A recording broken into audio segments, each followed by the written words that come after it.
ನಾವಿವತ್ತಿನ ಈ ವಿಡಿಯೋದಲ್ಲಿ November 6, 2022 Karnataka teachers eligibility test ಪರೀಕ್ಷೆಯ ಅಂದರೆ ಟೆಟ್ ಪರೀಕ್ಷೆಯ ಪೇಪರ್ 1 ಪಾರ್ಟ್ 4 ಮ್ಯಾಥಮ್ಯಾಟಿಕ್ಸನ್ನು ಸಾಲ್ವ್ ಮಾಡೋಣ. ಈ ಕ್ವೆಶ್ಚನ್ ಬುಕ್ಲೆಟಲ್ಲಿ ಕ್ವೆಶ್ಚನ್ ನಂಬರ್ 91ರಿಂದ 120ವರೆಗೆ ಮ್ಯಾಥಮ್ಯಾಟಿಕ್ಸ್ ಪ್ರಶ್ನೆಯನ್ನು ಇಟ್ಟಿದ್ದಾರೆ. ನಾನು 3 ವಿಡಿಯೋಸ್ ಮಾಡಿದ್ದೇನೆ. ಮೊದಲನೇ ವಿಡಿಯೋದಲ್ಲಿ ಕ್ವೆಶ್ಚನ್ ನಂಬರ್ 91ರಿಂದ 100ವರೆಗೆ ಸಾಲ್ವ್ ಮಾಡಿದ್ದೇನೆ. ಹಾಗಾದರೆ ನಾವು ಕ್ವೆಶ್ಚನ್ ನಂಬರ್ 91ಅನ್ನು ಶುರು ಮಾಡೋಣ. Irrational number among the following. 4 option ಕೊಟ್ಟಿದ್ದಾರೆ. ಮೊದಲನೇದು 3/7, 0, ಸ್ಕ್ವೇರ್ ರೂಟ್ ಆಫ್ 3, 5.333.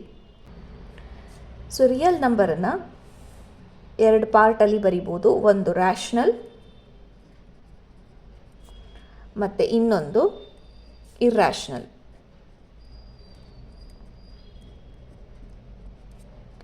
ಸೊ ಯಾವ ನಂಬರ್ಸ್ ರ್ಯಾಷನಲ್ ಆಗಿರುತ್ತೆ ಅದು ಇರ್ಯಾಷನಲ್ ಆಗಿರೋದಿಲ್ಲ, ಇರ್ಯಾಷನಲ್ ಆಗಿರುತ್ತೆ ಅದು ರ್ಯಾಷನಲ್ ಆಗಿರೋದಿಲ್ಲ.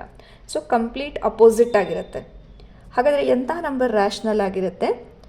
ಯಾವ ನಂಬರನ್ನು ಫ್ರ್ಯಾಕ್ಷನಲ್ಲಿ ಬರಿಬಹುದು, ಅದರ ಡಿನಾಮಿನೇಟರ್ 0 ಆಗಿರಬಾರ್ದು. ಹಾಗಾದರೆ ನಾವು ಫ್ರ್ಯಾಕ್ಷನಲ್ಲಿ ಯಾವುದು ಬರೀಲಿಕ್ಕಾಗಲ್ಲ ಅದು ಇರ್ಯಾಷನಲ್ ಆಗುತ್ತೆ. ಸೊ ಡೆಸಿಮಲ್ ನಂಬರ್ ಎಲ್ಲಿ ಎಂಡ್ ಆಗುತ್ತೋ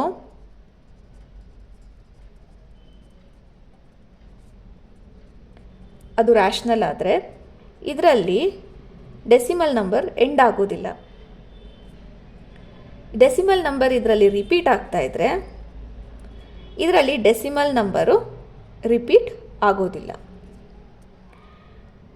ಸೊ ಹಾಗಾದರೆ ಇದರಲ್ಲಿ ಯಾವುದು ಇರ್ಯಾಷನಲ್ ಆಗುತ್ತೆ ಅಂತ ನೋಡೋಣ. 3/7 ಅನ್ನೋದು ಫ್ರ್ಯಾಕ್ಷನ್ ಫಾರ್ಮಲ್ಲಿ ಇರೋದ್ರಿಂದ ಇದು ರ್ಯಾಷನಲ್ ಆಗುತ್ತೆ. 0 ಅನ್ನೋದು ನಾವು 0/5 ಅಂತ ಕೂಡ ಬರಿಬೋದು, ಇದು 0ಗೆ ಸಮ ಆಗಿರುತ್ತೆ. 0/8 ಕೂಡ 0ಗೆ ಸಮ ಆಗಿರುತ್ತೆ. ಇದು ಫ್ರ್ಯಾಕ್ಷನಲ್ಲಿ ಬರೋದ್ರಿಂದ ಇದು ಕೂಡ ರ್ಯಾಷನಲ್ ಆಗುತ್ತೆ. Square root of 3, square root of 3 ಬೆಲೆ 1.7320 ಮತ್ತು ನಾವು 3 ಡಾಟ್ಸನ್ನು ಇಡ್ತೇವೆ ಯಾಕಂದರೆ ಇದು ಕಂಟಿನ್ಯೂ ಆಗ್ತಾ ಹೋಗುತ್ತೆ. ಸೊ ಇದರಲ್ಲಿ ನೋಡಿ ಡೆಸಿಮಲ್ ನಂಬರು ಎಂಡ್ ಆಗೋದಿಲ್ಲ ಮತ್ತು ರಿಪೀಟ್ ಕೂಡ ಆಗೋದಿಲ್ಲ. ಯಾವುದೇ ತರಹದ ಪ್ಯಾಟರ್ನ್ ಇಲ್ಲ ಇದರಲ್ಲಿ, ಬೇರೆ ಬೇರೆ ನಂಬರ್ ಬರ್ತಾ ಹೋಗುತ್ತೆ. ಸೊ ಹಾಗಾಗಿ ಇದು ಇರ್ಯಾಷನಲ್ ನಂಬರ್ ಆಗುತ್ತೆ. ಇನ್ನೊಂದು 5.333 ಇದು ರ್ಯಾಷನಲ್ ಆಗುತ್ತೆ. ಯಾಕಂತ ಹೇಳಿದರೆ ಇದರಲ್ಲಿ ಡೆಸಿಮಲ್ ನಂಬರು ರಿಪೀಟ್ ಆಗ್ತಿದೆ. ಸೊ ಹಾಗಾಗಿ ಸರಿಯಾದ ಉತ್ತರ ಸ್ಕ್ವೇರ್ ರೂಟ್ ಆಫ್ 3. ಇದರಲ್ಲಿ ಇನ್ನೊಂದು ನೆನ್ಪಿಟ್ಕೊಳ್ಬೇಕಾಗಿರೋಂಥದ್ದು, square root of prime number ಇದ್ದಲ್ಲಿ ಅದು ಇರ್ಯಾಷನಲ್ ನಂಬರೇ ಆಗುತ್ತೆ. ಸೊ ಯಾವ್ದ್ಯಾವುದು ಪ್ರೈಮ್ ನಂಬರ್ ಆಗುತ್ತೆ? 2, 3, 5, 7, 11. ಸೊ ಇದೆಲ್ಲ ಪ್ರೈಮ್ ನಂಬರ್ ಆಗೋದ್ರಿಂದ square root of 2, square root of 3, square root of 5, square root of 11, square root of 7, square root of 11. So ಇದೆಲ್ಲ ಕೂಡ irrational number ಆಗೋದು. Okay, ಇನ್ನೊಂದು ಇರ್ಯಾಷನಲ್ ನಂಬರ್ ನೆನ್ಪಿಟ್ಕೊಳ್ಬೇಕಾಗಿರೋದು pi ಮತ್ತು E.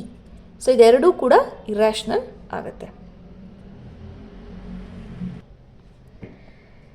Question number 92. The value of m in the linear equation 6 into m minus 5 is equal to 20 is 25/6 minus 25/6, 25/3 minus 25/3. So ಅವರೊಂದು linear equation ಕೊಟ್ಟಿದ್ದಾರೆ. Linear equation 6 into m minus 5 is equal to 20. So ಇದು ಯಾಕೆ linear equation ಆಗುತ್ತೆ ಅಂತ ಹೇಳಿದರೆ ಇದರಲ್ಲಿರುವಂತಹ M ಅನ್ನುವ variable ಅದರ degree ಎಷ್ಟಿದೆ ನೋಡಿ, 1 ಇದೆ. ಏನು ಬರ್ದಿಲ್ಲ ಅಂತಂದರೆ ಇಲ್ಲಿ 1 ಇದೆ ಅಂತ ಅರ್ಥ. ಸೊ ಯಾವಾಗ ಡಿಗ್ರಿ 1 ಇರುತ್ತೆ ಅದು ಲೀನಿಯರ್ ಈಕ್ವೇಷನ್ ಆಗುತ್ತೆ. ಸೊ ಇದರಲ್ಲಿರುವಂಥ ವೇರಿಯೇಬಲ್ ಎಮ್ಮಿನ ಡಿಗ್ರಿ 1 ಇದೆ. ಸೊ ಇದು ಲೀನಿಯರ್ ಈಕ್ವೇಷನ್ ಆಯಿತು. ಸೊ ಇಲ್ಲಿ ಯಾವ ಎಮ್ಮಿನ ಬೆಲೆ ಕೊಟ್ಟರೆ ನಾವು ಇದು 20 ಆಗುತ್ತೆ. ಯಾಕಂದರೆ ದಿಸ್ ಇಸ್ ಈಕ್ವಲ್ ಟು 20 ಅಂದರೆ ಇದರದ್ದು ಬೆಲೆ 20 ಅಂತ ಕೊಟ್ಟಿದ್ದಾರೆ. ಸೊ ಯಾವ ಬೆಲೆ ಇಲ್ಲಿ ಸಬ್ಸ್ಟಿಟ್ಯೂಟ್ ಮಾಡಿದರೆ ನಮಗೆ 20 ಬರುತ್ತೆ ಅಂತ. ಸೊ ಇದರಲ್ಲಿ ನಾವು 4 ಆಪ್ಷನ್ ಹಾಕಿ ಚೆಕ್ ಮಾಡಿ 20 ಬರುತ್ತಾ ಅಂತಲೂ ನೋಡ್ಬೋದು. ಅದಕ್ಕಿಂತ ಇದನ್ನು ಸಿಂಪ್ಲಿಫೈ ಮಾಡಿಕೊಂಡು ಕೂಡ ಮಾಡ್ಬೋದು. ಸೊ ಇದನ್ನು ನಾವು ಮಲ್ಟಿಪ್ಲಿಕೇಶನ್ ಮಾಡೋಣ. ಇದನ್ನು ಡಿಸ್ಟ್ರಿಬ್ಯೂಟಿವ್ ಲಾ ಅಂತ ಕೂಡ ಹೇಳ್ತೀವಿ. ಸೊ ಇದನ್ನು ಮಲ್ಟಿಪ್ಲೈ ಮಾಡಿದರೆ ಇದು ಏನಾಗುತ್ತೆ 6 ಇಂಟು ಎಮ್ 6m ಆಗುತ್ತೆ. 6 ಇಂಟು 5 30. ಸೊ ಇದರ ಪೂರ್ಣ ಬೆಲೆ ಎಷ್ಟು ಅಂದರೆ 20. ಈಗ ಮತ್ತೆ ಇದನ್ನು ಸಿಂಪ್ಲಿಫೈ ಮಾಡಿದರೆ 20 ಪ್ಲಸ್ 30. ಸೊ ಇದು 6m is equal to 50. So m is equal to 50 divided by 6. ಇದು ಫ್ರ್ಯಾಕ್ಷನ್ ಫಾರ್ಮಲ್ಲಿ ಆನ್ಸರ್ ಇರೋದ್ರಿಂದ ನಾವು ಇದನ್ನು ಒಂದು ಸ್ಟೆಪ್ ಸಿಂಪ್ಲಿಫಿಕೇಶನ್ ಮಾಡೋಣ. 2 ಇಂದ ಡಿವೈಡ್ ಮಾಡಿಕೊಂಡ್ರೆ ಇದು 25 ಆಗುತ್ತೆ, ಇದು 3 ಆಗುತ್ತೆ. ಸೊ ಹಾಗಾದ್ರಲ್ಲಿ 25/3 ಕೊಟ್ಟರೆ ಇದ್ರ ಪೂರ್ಣ ವ್ಯಾಲ್ಯೂ ನಮಗೆ 20 ಬರುತ್ತೆ. ಸೊ ಸರಿಯಾದಂತಹ ಆಪ್ಷನ್ ಯಾವುದು ಅಂದರೆ 3. Question number 93. The perimeter of a semi-circular segment of radius 7 units is 44 units, 22 units, 36 units, 66 units. So ಇದರದ್ದು ಪೆರಿಮೀಟರ್ ಎಷ್ಟು ಅಂತ ನಾವು ಕಂಡುಹಿಡಿಬೇಕು. ಸೊ ಈಗ ಸೆಮಿ ಸರ್ಕ್ಯುಲರ್ ಸೆಗ್ಮೆಂಟ್ ಕೊಟ್ಟಿದ್ದಾರೆ, ಅರ್ಧ ಸರ್ಕಲ್ ಇದೆ ಇದು. ಸೊ ನಾವೀಗ ಇದರದ್ದು ಪೆರಿಮೀಟರನ್ನು ಕಂಡುಹಿಡಿಬೇಕು. ಸೊ ಫುಲ್ ಸರ್ಕಲ್ ಆಗಿದ್ದಿದ್ರೆ ಅದರದ್ದು ಪೆರಿಮೀಟರ್ ಬಂದು ಸರ್ಕಂಫರೆನ್ಸ್ ಆಗ್ತಿತ್ತು, ಮತ್ತು ಅದರ ಫಾರ್ಮುಲಾ 2πr ಫುಲ್ ಸರ್ಕಲ್ ಆಗಿದ್ದಿದ್ರೆ. ಆದರೆ ಇದು ಹಾಫ್ ಸರ್ಕಲ್ ಕೊಟ್ಟಿರೋದ್ರಿಂದ, ಸೆಮಿ ಸರ್ಕ್ಯುಲರ್ ಕೊಟ್ಟಿರೋದ್ರಿಂದ ಇದರ ಪೆರಿಮೀಟರು ಒಂದು ಹಾಫ್ ಆಫ್ ದ ಸರ್ಕಂಫರೆನ್ಸ್ ಆಗುತ್ತೆ. ಸೊ ಸರ್ಕಂಫರೆನ್ಸ್ ಇದ್ದು ಅರ್ಧ ಆಗುತ್ತೆ.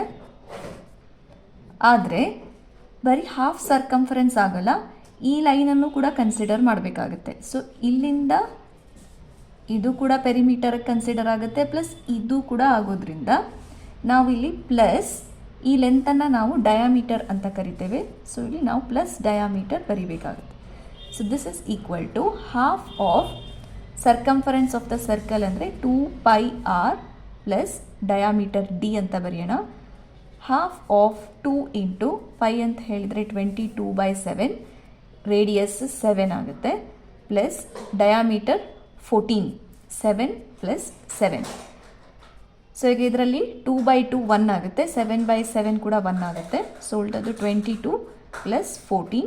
ಸೊ 22 ಪ್ಲಸ್ 14 ಅಂತ ಹೇಳಿದರೆ 36 units. So option 3. Question number 94.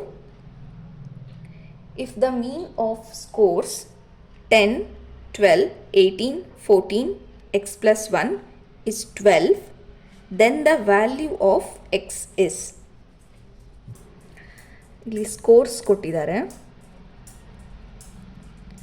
10, 12, 18, 14, x plus 1. So ಇದು ಕೂಡ ಒಂದು ಸ್ಕೋರ್. ಇದರಲ್ಲಿ ನಾವು ಎಕ್ಸನ್ನು ಕಂಡುಹಿಡಿಬೇಕು. ಸೊ ಮೀನ್ ವ್ಯಾಲ್ಯೂ 12 ಅಂತ ಕೊಟ್ಟಿದ್ದಾರೆ. ಸೊ ಈಗ ನಮಗೆ ಮೀನಿದು ಫಾರ್ಮುಲಾ ಗೊತ್ತಿದೆ. ಎಲ್ಲ ಸ್ಕೋರ್ಸನ್ನು ನಾವು ಆ್ಯಡ್ ಮಾಡ್ಕೋಬೇಕು. 10 plus 12 plus 18 plus 14 plus X plus 1 divided by ಎಷ್ಟು ಸ್ಕೋರ್ಸ್ ಇದೆ, 5 ಸ್ಕೋರ್ಸ್ ಇದೆ, ಡಿವೈಡ್ ಬೈ 5. ಸೊ ಮೀನ್ ಬೆಲೆ ಆಲ್ರೆಡಿ ಗೊತ್ತಿದೆ 12 ಅಂತ. 12 is equal to, ಸೊ ಇದರಲ್ಲಿ 10 plus 12 plus 18 plus 14 plus 1, so 55 plus X divided by 5. So 12 ಮತ್ತು 5 ಮಲ್ಟಿಪ್ಲೈ ಮಾಡಿಕೊಂಡ್ರೆ 60 is equal to 55 plus X. So therefore X will be equal to 5. So fourth option correct option. In the given figure, AB is parallel to DE, BC is parallel to EF. If angle DEF is equal to 80 degree, then the measure of angle ABC is 80 degree, 100 degree, 180 degree, 160 degree. So BC ಮತ್ತು EF. So BC EF parallel ಇದೆ. ಮತ್ತು ಇದನ್ನು ನಾವು transversal ಅಂತ ಕರಿತೀವಿ. ಯಾಕಂದರೆ ಎರಡೂ ಲೈನನ್ನು ಇದು ಕಟ್ ಮಾಡ್ತಿರೋದ್ರಿಂದ ಇದನ್ನು ನಾವು ಟ್ರಾನ್ಸ್ವರ್ಸಲ್ ಅಂತ ಕರಿತೀವಿ. ಸೊ ಒಂದು ಟ್ರಾನ್ಸ್ವರ್ಸಲ್ಲು ಎರಡು ಪ್ಯಾರಲಲ್ ಲೈನನ್ನು ಕಟ್ ಮಾಡಿದಾಗ ಸೊ ಕರೆಸ್ಪಾಂಡಿಂಗ್ ಆ್ಯಂಗಲ್ಸ್ ಸೇಮ್ ಇರುತ್ತೆ. ಸೊ ಇದು 80 ಆಗಿರೋದ್ರಿಂದ ಇದು ಕೂಡ 80 ಡಿಗ್ರೀಸೇ ಆಗಿರುತ್ತೆ. ಸೊ ಎರಡೂ ಕೂಡ ಸೇಮ್ ಇರುತ್ತೆ. ಸೊ ಈ ಎರಡು ಲೈನಿಗೆ ಇದು ಟ್ರಾನ್ಸ್ವರ್ಸಲ್ ಆಯಿತು.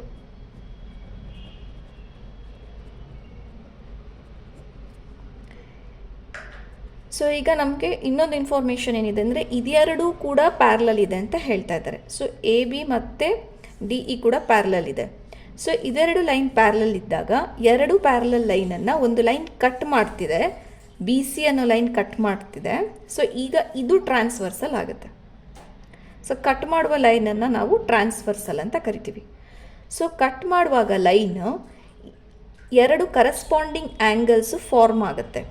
ಸೊ ಇದು 80 ಡಿಗ್ರಿ ಇರೋದ್ರಿಂದ ಮತ್ತು ಕರೆಸ್ಪಾಂಡಿಂಗ್ ಆ್ಯಂಗಲ್ ಸೇಮ್ ಇರೋದ್ರಿಂದ ಇದು ಕೂಡ 80 ಡಿಗ್ರೀಸ್ ಆಗುತ್ತೆ. So the correct option first one. ಇದಕ್ಕೆ ನೆನ್ಪಿಟ್ಕೊಳ್ಬೇಕಾಗಿರೋದು ಎರಡು ಲೈನ್ ಪ್ಯಾರಲಲ್ ಇದ್ದಾಗ ಮೇನ್ ಕಂಡೀಷನ್ದು. ಸೊ ಒಂದು ಲೈನ್ ಕಟ್ ಮಾಡುತ್ತೆ, ಆಗ ಅದನ್ನು ನಾವು ಟ್ರಾನ್ಸ್ವರ್ಸಲ್ ಲೈನ್ ಅಂತ ಕರಿತೀವಿ. ಸೊ ನಮಗೇನು ಆ್ಯಂಗಲ್ಸ್ ಫಾರ್ಮೇಷನ್ ಆಗುತ್ತೆ ಅದು ಎರಡೂ ಲೈನ್ ಮೇಲೆ ಇರ್ತಕ್ಕಂತಹ ಆ್ಯಂಗಲನ್ನು ನಾವು ಕರೆಸ್ಪಾಂಡಿಂಗ್ ಆ್ಯಂಗಲ್ಸ್ ಅಂತ ಕರಿತೇವೆ. ಮತ್ತು ಈ ಕರೆಸ್ಪಾಂಡಿಂಗ್ ಆ್ಯಂಗಲ್ಸ್ ಎರಡೂ ಸೇಮ್ ಇರುತ್ತೆ. ಇದೆಷ್ಟು ಆ್ಯಂಗಲ್ ಇರುತ್ತೋ ಅಷ್ಟೇ ಇದು ಇರುತ್ತೆ. ಸೊ ಆ ಕಾನ್ಸೆಪ್ಟ್ ಮೇಲೆ ಇದನ್ನು ಕ್ವೆಶ್ಚನ್ ಕೇಳಿದ್ದಾರೆ. Question 96. Incorrect statement among the following is. So ಇದರಲ್ಲಿ ಯಾವ ಸ್ಟೇಟ್ಮೆಂಟ್ ತಪ್ಪು ಅಂತ ಹೇಳಬೇಕು. First one, every number is a factor of it self. Second option, number of factors of a given number are infinite. Third option, every factor is less than or equal to the given number. Fourth option, every number is a multiple of itself. ಇದರಲ್ಲಿ important ಆಗಿರುವಂಥದ್ದು term factor ಮತ್ತು ಮಲ್ಟಿಪಲ್ಲು. So first ನಾವು factor ಅಂದರೆ ಏನು ಅಂತ ತಿಳ್ಕೊಳ್ಳೋಣ, ಮತ್ತು multiple ಕೂಡ.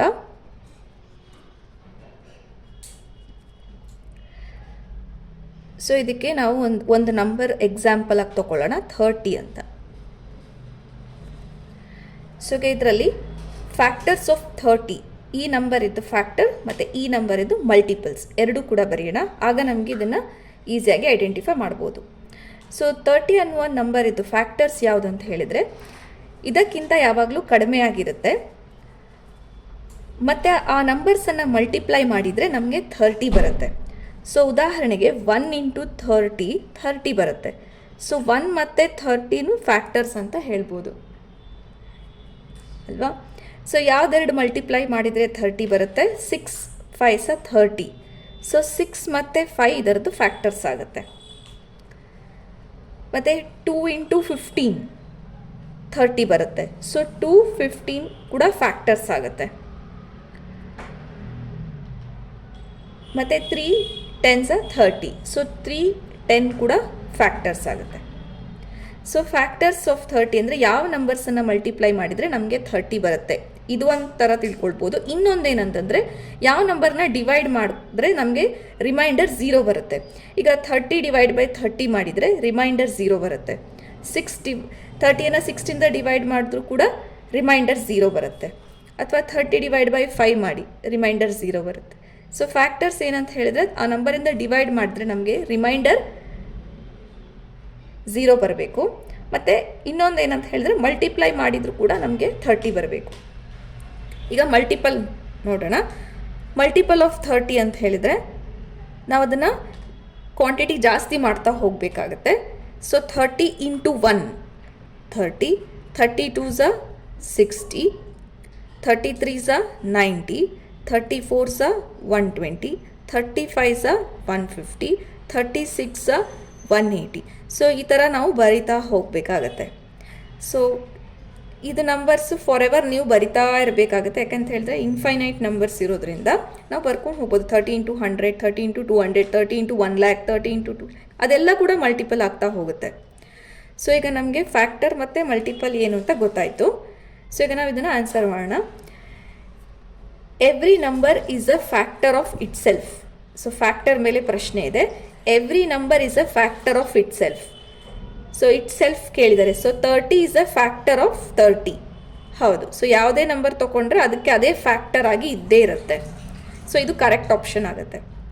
Number of factors of a given number are infinite. So factors ಮೇಲೆ ಕೇಳ್ತಾ ಇದ್ದಾರೆ. Number of factors of a given number are infinite. So ನಮಗೆ ಇನ್ಫೈನೈಟ್ ಬರ್ತಿಲ್ಲ, ನಮಗೆ ಇಷ್ಟೇ ಫ್ಯಾಕ್ಟರ್ಸ್ ಇರೋದು. 30ಗೆ ಇಷ್ಟೇ ಫ್ಯಾಕ್ಟರ್ಸ್ ಇದೆ. 1 2 3 4 5 6 7 8 8 ಫ್ಯಾಕ್ಟರ್ಸ್ ಇದೆ. ಸೊ ಯಾವುದೇ ನಂಬರ್ ತೊಗೊಳ್ಳಿ, ಅದರ ಫ್ಯಾಕ್ಟರ್ಸ್ ನಾವು ಕೌಂಟ್ ಮಾಡಿ ಇಷ್ಟಿದೆ ಅಂತ ಹೇಳ್ಬೋದು. ಇನ್ಫೈನೈಟ್ ಆಗಿ ಇರೋಕ್ಕೆ ಸಾಧ್ಯ ಇಲ್ಲ. So number of factors of a given number are infinite. ಇದು ತಪ್ಪಾಗುತ್ತೆ. ಇನ್ಫೈನೈಟ್ ಇಲ್ಲ, ನಮಗೆ ಫೈನೈಟೇ ಇರೋದು. ಎಷ್ಟು ಫ್ಯಾಕ್ಟರ್ಸ್ ಇದೆ ಅಂತ ನಾವು ಕೌಂಟ್ ಮಾಡಿ ಈಸಿಯಾಗಿ ಇಷ್ಟಿದೆ ಫ್ಯಾಕ್ಟರ್ಸ್ ಅಂತ ಹೇಳ್ಬೋದು. ಅದು ಇನ್ಫೈನೈಟ್ ಇರಲಿಕ್ಕೆ ಸಾಧ್ಯ ಇಲ್ಲ. ಸೊ ಇದೇ ಇನ್ಕರೆಕ್ಟ್ ಸ್ಟೇಟ್ಮೆಂಟ್ ಆಗುತ್ತೆ, ಯಾಕಂದರೆ ಇದು ರಾಂಗ್ ಇದೆ ಸೆಂಟೆನ್ಸು. ಸೊ ಇದೇ ಆಪ್ಷನ್ ಕರೆಕ್ಟ್ ಇದೆ. ನಾವು ಇನ್ನೆರಡು ಕೂಡ ಒಮ್ಮೆ ಚೆಕ್ ಮಾಡ್ಕೊಳ್ಳೋಣ. Every factor is less than or equal to the given number. So ಕೊಟ್ಟಿರುವಂತಹ ನಂಬರ್ಗಿಂತ ಆ ಫ್ಯಾಕ್ಟರು ಈಕ್ವಲ್ ಅಥವಾ ಕಡಿಮೆ ಇರುತ್ತೆ. ಹೌದು. ಸೊ 30ಗಿಂತ ಅದರ ಫ್ಯಾಕ್ಟರ್ ಕಡಿಮೆನೇ ಇದೆ. 30ಗೆ ಈಕ್ವಲು ಇದೆ, ಅದು 30ಗಿಂತ ಕಡಿಮೆನೇ ಇದೆ. 6 5 2 15 3 10. ಸೊ ಇದೆಲ್ಲ ಫ್ಯಾಕ್ಟರ್ಸು 30ಗಿಂತ ಕಡಿಮೆನೂ ಇರುತ್ತೆ ಅಥವಾ ಈಕ್ವಲ್ಲು ಇರುತ್ತೆ. ಸೊ ಇದು ಸೆಂಟೆನ್ಸ್ ಕೂಡ ಕರೆಕ್ಟ್ ಇದೆ, ಇದು ಇನ್ಕರೆಕ್ಟ್ ಆಗೋದಿಲ್ಲ. Next, every number is a multiple of itself. So ಈಗ ಮಲ್ಟಿಪಲ್ ಮೇಲೆ ಇದೆ. Every number is a multiple of itself. So 30ಗೆ 30 ಮಲ್ಟಿಪಲ್ ಆಗುತ್ತೆ. 30 1s 30. ಸೊ ಈಗ ನೀವು ಬೇಕಿದ್ರೆ 55 ತೊಗೊಂಡ್ರೂ ಕೂಡ ಅದರ ಮಲ್ಟಿಪಲ್ ಅದೇ ಆಗಿರುತ್ತೆ, 55 ಆಗೇ ಇರುತ್ತೆ. ಯಾಕಂದರೆ 55 1s 55. ಸೊ ಯಾವುದೇ ನೀವು ನಂಬರ್ ತೊಗೊಳ್ಳಿ, ಅದಕ್ಕದು ಮಲ್ಟಿಪಲ್ಲು ಆಗಿರುತ್ತೆ, ಅದಕ್ಕದು ಫ್ಯಾಕ್ಟರ್ ಆಗಿರುತ್ತೆ. ಆದರೆ ಈ ಆಪ್ಷನ್ ಮಾತ್ರ ತಪ್ಪು. Number of factors of A given numbers are infinite. ಇದು ತಪ್ಪಾಗುತ್ತೆ.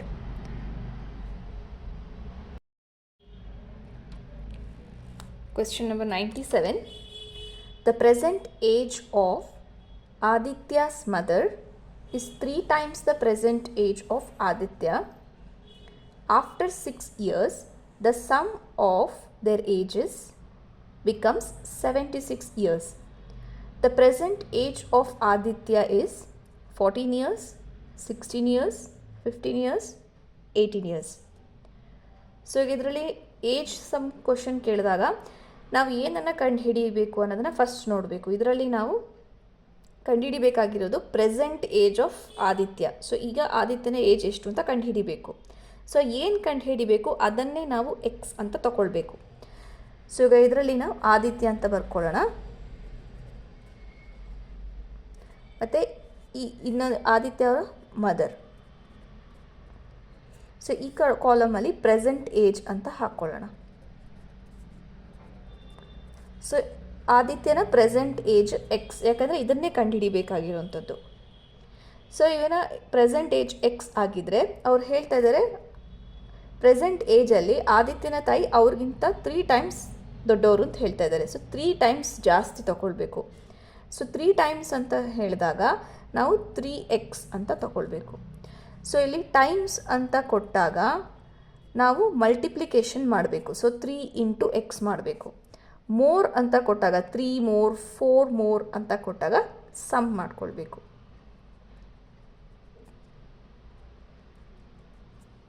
ಸೊ ಇಲ್ಲಿ 3 ಟೈಮ್ಸ್ ಕೊಟ್ಟಿದ್ದಾರೆ, 3 ಪಟ್ಟು ಜಾಸ್ತಿ ಇದೆ ಅಂತ ಕೊಟ್ಟಿದ್ದಾರೆ. ಸೊ ನಾವು 3 ಇಂಟು ಎಕ್ಸ್ ಅಂತ ಮಾಡ್ಕೊಳ್ಳೋಣ. Next, after 6 years the sum of their ages becomes 76 years. So ಇಲ್ಲಿ ಏಜ್ ಗ್ಯಾಪಲ್ಲಿ 6 years. ಸೊ ಆಫ್ಟರ್ 6 years ಏಜ್ಗಿಂತ ಜಾಸ್ತಿ ಇರುತ್ತೆ.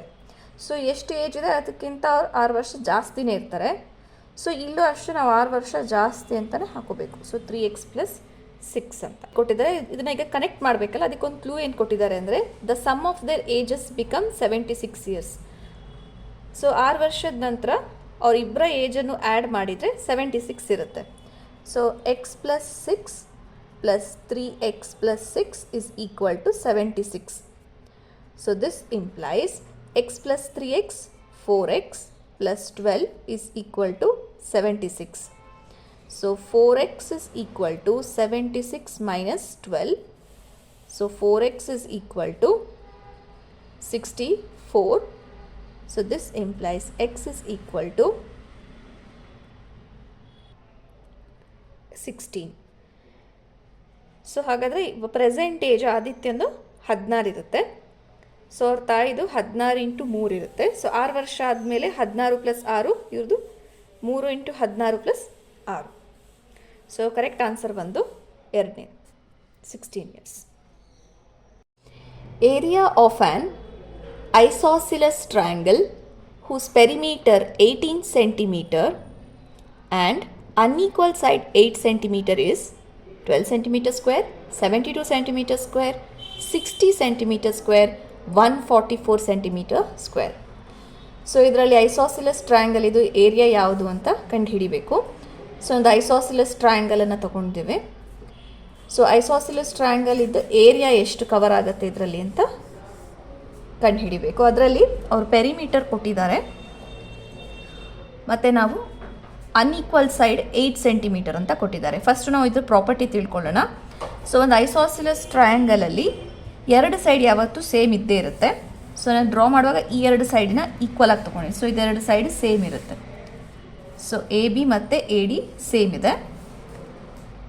ಮತ್ತು ಇದು ಅನ್ಈಕ್ವಲ್ ಬೇಸ್ ಆಗುತ್ತೆ. ಯಾಕಂದರೆ ಇದೆರಡು ಈಕ್ವಲ್ ಇರೋದ್ರಿಂದ ಇದು ಅನ್ಈಕ್ವಲ್ ಸೈಡ್ ಆಗುತ್ತೆ. ಈ ಅನ್ಈಕ್ವಲ್ ಸೈಡೇ ಬೇಸ್ ಆಗುತ್ತೆ. ಯಾಕಂತ ಹೇಳಿದರೆ ನಾನು ಇಲ್ಲಿ ಪರ್ಪೆಂಡಿಕ್ಯುಲರ್ ಡ್ರಾ ಮಾಡಿರೋದ್ರಿಂದ 90 ಡಿಗ್ರಿ ಪರ್ಪೆಂಡಿಕ್ಯುಲರ್ ಡ್ರಾ ಮಾಡಿರೋದ್ರಿಂದ ಇದೇ ಬೇಸ್ ಆಗುತ್ತೆ.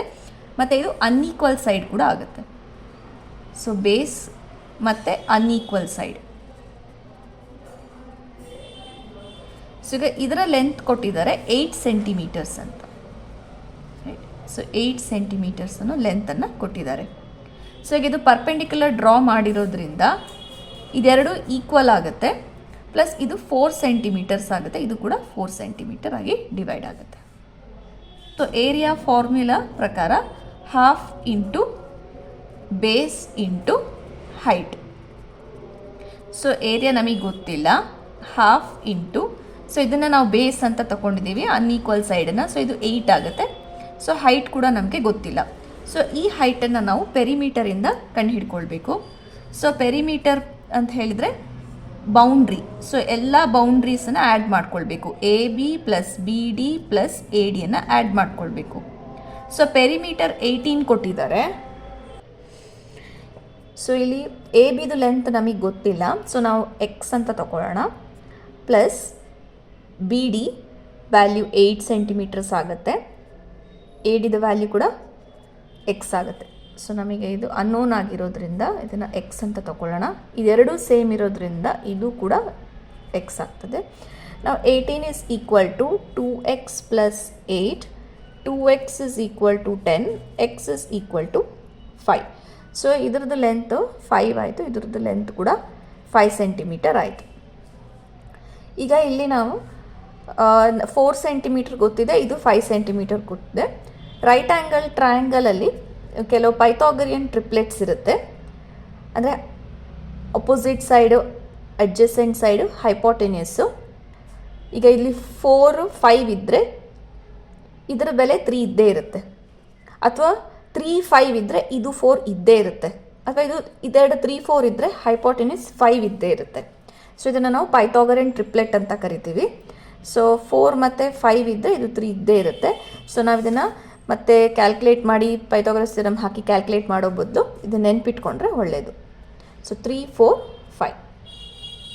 ಸೊ ಹಾಗೆ ನಮಗೀಗ ಇದರ ಹೈಟ್ ಗೊತ್ತಾಯಿತು. ಸೊ ನಾವು ಏರಿಯಾದಲ್ಲಿ ಸಬ್ಸ್ಟಿಟ್ಯೂಟ್ ಮಾಡೋಣ. ಸೊ ಏರಿಯಾದಲ್ಲಿ half into 8 into, so height ಇವಾಗ 3 ಅಂತ ಗೊತ್ತಾಯಿತು. So A is equal to 2 1s 2 4s 4 3s 12. So area 12 centimetre square. So the correct answer ಬಂದು first one 12 centimeter square. 99. The selling price of an article becomes rupees 276 after giving A discount of 8%. The cost price of an article is rupees 324, rupees 300, rupees 350, rupees 252. So ಈಗ ಇದರಲ್ಲಿ ನಾವು cost ಪ್ರೈಸನ್ನು ಕಂಡುಹಿಡಿಬೇಕು. So ಯಾವುದು ಇದರಲ್ಲಿ cost price ಅಂತ, so ನಾವು ಅದನ್ನು X ಅಂತ ತಗೊಳ್ಳೋಣ, ರುಪೀಸ್ ಎಕ್ಸ್.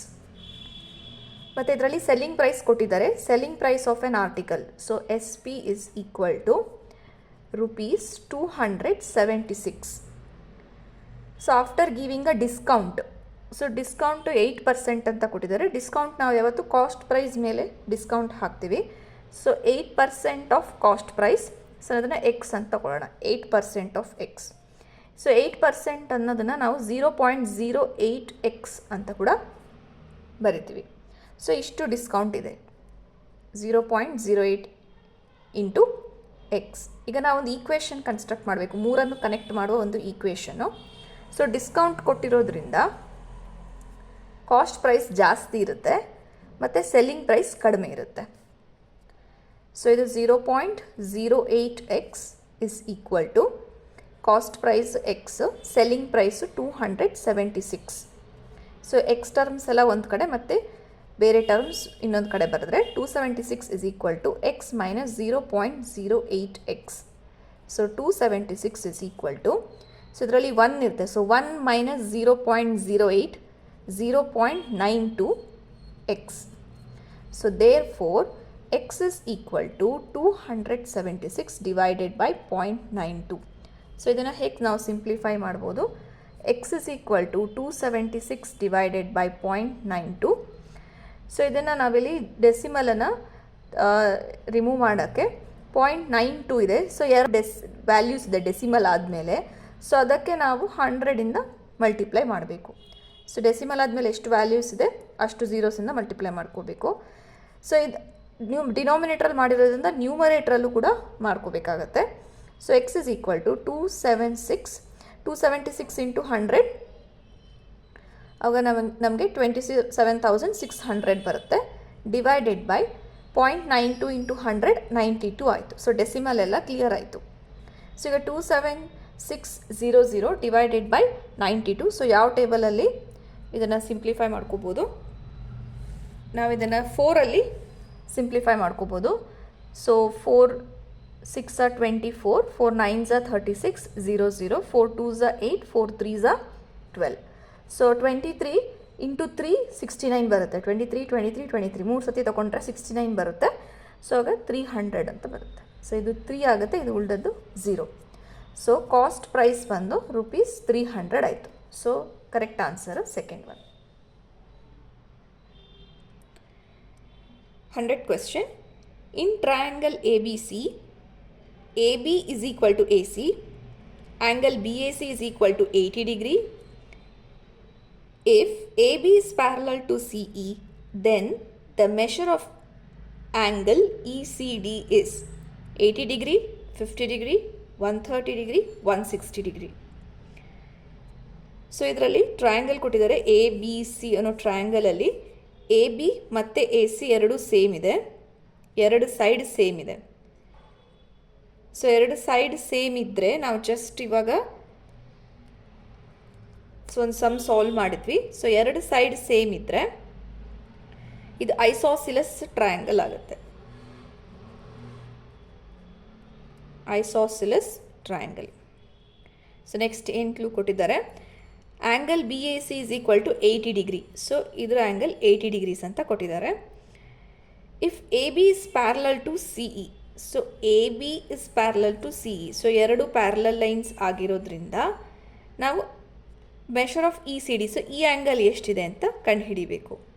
ಸೊ ಇಲ್ಲಿ ಎರಡು ಕ್ಲೂ ತುಂಬ ಇಂಪಾರ್ಟೆಂಟ್ ಇದೆ. ಒಂದು, ಇದೆರಡು ಸೈಡ್ ಸೇಮ್ ಇದೆ ಅನ್ನೋದು, ಮತ್ತು ಇದೆರಡು ಪ್ಯಾರಲಲ್ ಇದೆ ಅನ್ನೋದು. ಸೊ ಯಾವಾಗ ಪ್ಯಾರಲಲ್ ಕಾನ್ಸೆಪ್ಟ್ ಬರುತ್ತೆ ಆವಾಗ ತುಂಬ ಪ್ರಾಪರ್ಟೀಸ್ ಅಪ್ಲೈ ಮಾಡಿಬಿಟ್ಟು ಸಿಂಪಲಾಗಿ ಸಾಲ್ವ್ ಮಾಡ್ಕೋಬೋದು. ಸೊ ಇವಾಗ ಎರಡು ಲೈನ್ ಪ್ಯಾರಲಲ್ ಇದೆ ಅಂದರೆ ಒಂದು ಲೈನ್ ಅದನ್ನು ಕಟ್ ಮಾಡ್ತಾ ಇದೆ ಅಂತ ಹೇಳಿದ್ರೆ, ಸೊ ಕರಸ್ಪಾಂಡಿಂಗ್ ಆ್ಯಂಗಲ್ ಸೇಮ್ ಇರುತ್ತೆ. ಸೊ ಕರಸ್ಪಾಂಡಿಂಗ್ ಆ್ಯಂಗಲ್ ಇರೋದು ಇದು ಒಂದು ಕರಸ್ಪಾಂಡಿಂಗ್ ಆ್ಯಂಗಲ್ ಮತ್ತು ಇದು. ಸೊ ಇದೆರಡು ಕರಸ್ಪಾಂಡಿಂಗ್ ಆ್ಯಂಗಲ್ಸ್. ಸೊ ಒಂದು ಪ್ಯಾರಲಲ್ ಲೈನ್ಸನ್ನು ಒಂದು ಲೈನ್ ಕಟ್ ಮಾಡ್ತಾ ಇದ್ದರೆ ಅದನ್ನು ನಾವು ಟ್ರಾನ್ಸ್ವರ್ಸಲ್ ಲೈನ್ ಅಂತ ಕರಿತೀವಿ. ಆವಾಗ ಕರೆಸ್ಪಾಂಡಿಂಗ್ ಆ್ಯಂಗಲ್ಸ್ ಫಾರ್ಮ್ ಆಗುತ್ತೆ ಮತ್ತು ಅದು ಎರಡೂ ಕೂಡ ಸೇಮ್ ಇರುತ್ತೆ. ಸೊ ಈ ಆ್ಯಂಗಲ್ ಬಗ್ಗೆ ಏನು ಇನ್ಫಾರ್ಮೇಷನ್ ಇದೆ ಅಂತಂದರೆ, ಇದು ಐಸೋಸಿಲಸ್ ಆಗಿರೋದ್ರಿಂದ ಎರಡೂ ಸೈಡು ಸೇಮ್ ಇರುತ್ತೆ, ಎರಡು ಆ್ಯಂಗಲ್ ಕೂಡ ಸೇಮ್ ಇರುತ್ತೆ. ಸೊ ಇದು ಎರಡು ಆ್ಯಂಗಲ್ ಸೇಮ್ ಇದೆ. ಸೊ ಈ ಆ್ಯಂಗಲ್ ಸೇರಿಸಿದ್ರೆ 180 ಡಿಗ್ರಿ ಬರುತ್ತೆ. So angle A plus angle B plus angle C is equal to 180 degree. So ನಾವು ಯಾವುದೇ ಥರ ಸಾಲ್ವ್ ಮಾಡಬೇಕಾದ್ರೆ ಏನಾದರೂ ಒಂದು ಈಕ್ವೇಷನ್ ಇದೆಯಾ, ಕನೆಕ್ಟಿವಿಟಿ ಇದೆಯಾ ಅಂತ ನೋಡ್ಕೊಳ್ಬೇಕು. ಸೊ ಇದೇ ಕನೆಕ್ಷನ್ ಅದರಲ್ಲಿ A plus B plus C add ಮಾಡಿದ್ರೆ 180 ಡಿಗ್ರೀಸ್ ಬರುತ್ತೆ. ಸೊ ಆ್ಯಂಗಲ್ ಎ 80 ಡಿಗ್ರೀಸ್ ಅಂತ ಗೊತ್ತು, ಆ್ಯಂಗಲ್ ಬಿ ಆ್ಯಂಗಲ್ ಸಿ ಗೊತ್ತಿಲ್ಲ, ಬಟ್ ಸೇಮೇ ಇದೆ. ಸೊ ಅದಕ್ಕೆ ನಾವು ಇದನ್ನು ಎಕ್ಸ್ ಪ್ಲಸ್ ಎಕ್ಸ್ ಅಂತ ತಗೊಳ್ಳೋಣ, is equal to 180 degree. So 80 degree plus 2x is equal to 180 degree. So 2x is equal to 100 degree, x is equal to 50 degree. So x is equal to 50 degree. So ಇದು angle 50 degree ಗೊತ್ತಾಯಿತು. So ಇದೂ 50ನೇ ಇರುತ್ತೆ. So add ಮಾಡಿದರೆ ನಮಗೆ 180 ಬರುತ್ತೆ. So ಇದು 50 ಇದ್ದರೆ ನಾವಾಗ ಹೇಳಿದ್ವಿ ಇದೆರಡು ಕರೆಸ್ಪಾಂಡಿಂಗ್ ಆ್ಯಂಗಲ್ಸ್ ಎರಡೂ ಸೇಮ್ ಇರುತ್ತೆ. ಸೊ ಹಾಗಾಗಿ ಇದು ಕೂಡ 50 ಡಿಗ್ರೀಸ್ ಇರುತ್ತೆ. ಸೊ ಇಲ್ಲಿ ಮೇನ್ ಏನಂತ ಹೇಳಿದ್ರೆ ಪ್ಯಾರಲಲ್. ಸೊ ಯಾವಾಗ ಪ್ಯಾರಲಲ್ ಕಾನ್ಸೆಪ್ಟ್ ಬರುತ್ತೆ ಆವಾಗ ನಾವು corresponding angles, alternate angles, alternate interior angles, so ಇಂಥ ಕಾನ್ಸೆಪ್ಟ್ ಕಡೆ ಗಮನ ಕೊಟ್ಟರೆ ನಾವು ಉಳಿದಿರ್ತಕ್ಕಂಥ ಗೊತ್ತಿಲ್ಲದಿರೋ ಆ್ಯಂಗಲ್ಸನ್ನ ಈಸಿಯಾಗಿ ಕಂಡುಹಿಡಿಯಬಹುದು. ಸೊ ಕರೆಕ್ಟ್ ಆನ್ಸರ್ ಬಂದು 2. ಸೊ ಇಲ್ಲಿಗೆ ಇದು ವಿಡಿಯೋ ಕಂಪ್ಲೀಟ್ ಆಗುತ್ತೆ.